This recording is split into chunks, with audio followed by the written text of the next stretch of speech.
Sí, creus que la irrupció de Podemos dintre del panorama polític català pot provocar distorsions dins del que és el moviment, l'espai d'esquerres?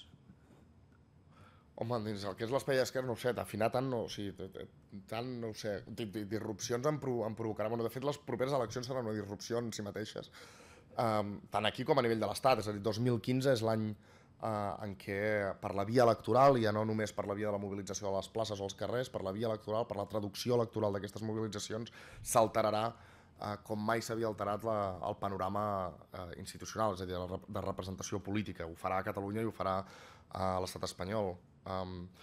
I en aquest sentit Podemos té un recorregut llarg a Catalunya.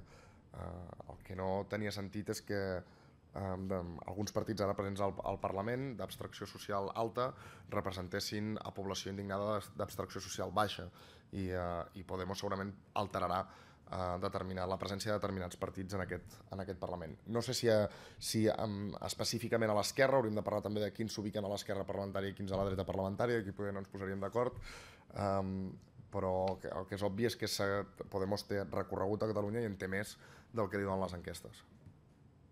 En té més i en tindrà més del que li donen les enquestes, i per tant serà un actor important. No, vull dir, a nosaltres no ens pot ni espantar ni inquietar ningú que ve a defensar els de baix contra els de dalt, al revés. L'única temença que podríem tenir, i que en tot cas no té per què complir-se, i si tot va bé no té per què passar, és que per aconseguir majories a l'estat espanyol, per aconseguir majories en general, en algun moment optin no només per ignorar-nos, sinó per considerar-nos pals a les rodes a aquells, no a la CUP, sinó a aquells militants, organitzacions, moviments socials, etc., que no deixem al carrer, que no han deixat al carrer i que no aspirem a governar l'Estat i a construir aquesta majoria d'aquesta forma. És l'única temença que podríem tenir, és a dir, que en la consecució del centre polític, no? En l'obtenció del centre electoral, de la majoria electoral, hi hagués en algun moment en què nosaltres quedéssim no només se'ns ignorés, que està bé, sinó que en algun moment passéssim a ser molèsties pel projecte de Podemos. Això és l'única temença, no té per què passar. És l'única temença, però no perquè sigui Podemos, perquè en tots els processos de construcció de majories hi ha el risc de que t'acabin molestant els teus antics companys, però que no estan en tu la majoria, no? En tots els països.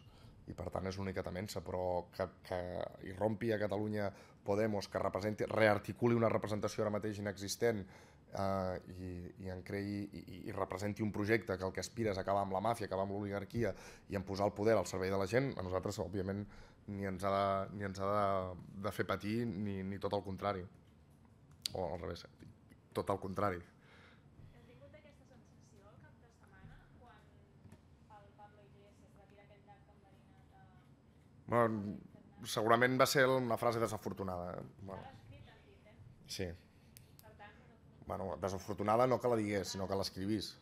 O un atac, ja s'ha dit tot, no? Durant aquesta setmana, de la frase de Pablo Iglesias. El que volem pensar és que comença i acaba aquí, aquesta frase, i que el que no serà és un continu, això que deia, no? La temença que en algun moment es torbem per a la construcció d'una majoria electoral. I aquest estorb es converteixi, diguéssim, en que siguem utilitzats electoralment també per ells, però en clau d'enemic.